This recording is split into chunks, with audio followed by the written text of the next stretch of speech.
Hi, my name is Gabrielle Fruget, and this is week 10.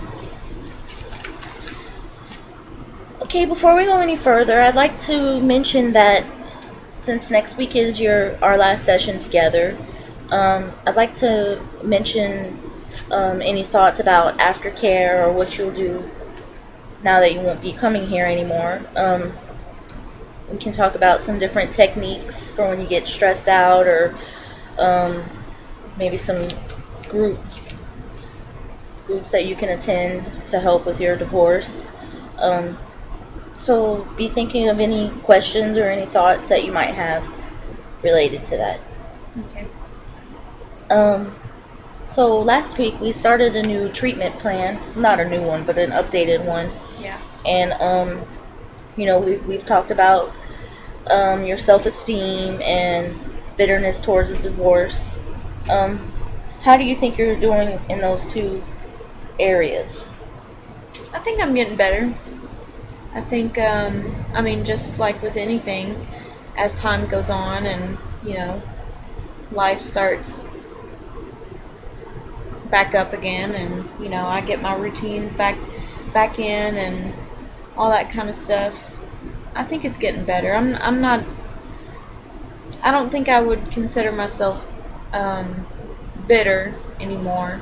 I've kind of just come to not care if he calls or not, and I think the kids are starting to catch on that they can't really rely on their dad to call and check up on them. So, And you say that you don't care. Do you think that's in a bitter way, or do you think that that's just more no, of I mean it more in like I don't let it, like I don't dwell on it all day or for hours on end, or if he calls, great. If not, then it's his loss. It's him and his kids. It has nothing to do with me anymore. right? So, and what about your self-esteem? It's getting better. Can you maybe give me an example or two of how you think your self-esteem has improved? Well, I'm not really internalizing the divorce as much as I was. Like I know it's partially my fault. It's a 50-50 thing though. Before I was more, it was probably 90% my fault and 10% his, just because I didn't know what led him to want to leave.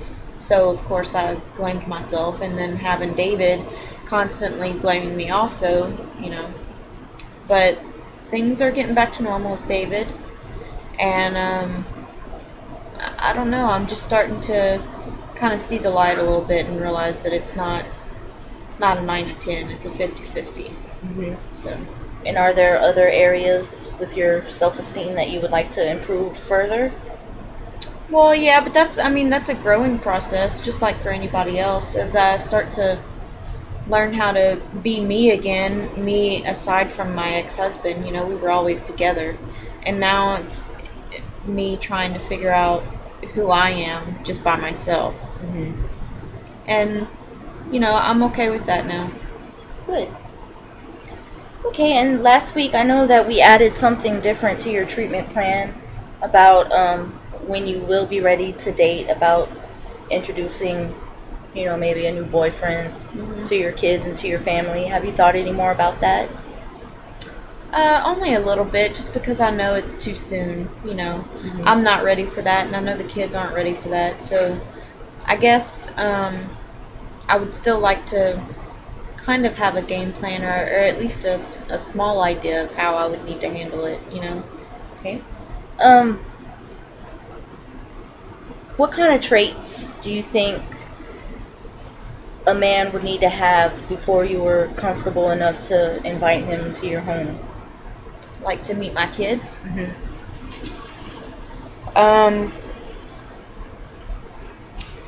I definitely think that I would need to have that feeling that he could possibly be the one. Like if there's no way that I can see myself marrying this guy, he's not coming anywhere near my kids. But as far as like character traits, Well, maybe not necessarily character traits, but what would separate someone from allowing him to meet your children to not allowing them to meet your children? I think it would depend on how he treats me. Like, if the amount of respect he shows, or consideration, selflessness, uh, and interest in meeting my kids. If he's not going to show any interest, but all of that goes with, if he feels like the kind of person I could marry, Mm-hmm. or not, you know. I don't know. Well, I think before, or even while you're dating somebody, I think that it's okay to maybe create a checklist of, a person must meet so many of these criteria before I allow them to meet my kids. Yeah. And as you date more and you meet more people, maybe some of those rules might change, but I think that would give you an idea of what you feel most comfortable with. Yeah. Because, it's easy to say, oh, well, you should do this and that, but it really Yeah. just depends on you and your situation. Yeah. I guess it depends a lot on the kids too. Like, I want them to be receptive Hmm. of anyone I might want to introduce them to. And, regardless of how I might feel about someone, I want to know that they're comfortable meeting them. And you might be able to get some advice from some of the people at the support group, other women. You can ask how they handle it, or because I'm sure a lot of them have started dating again, and some might handle things differently than you would, but at least you could get an overall idea. Yeah. Okay, so I know another thing that we haven't really talked too much about, but was also on your treatment plan, was about becoming independent in your job search. Have you definitely decided to go to school? Have you picked out Yes. classes? Yes, I have my first semester of classes picked out. I've met with my counselor, and he really helped me pick the right kind of classes for someone who's undecided about what major they want to be in.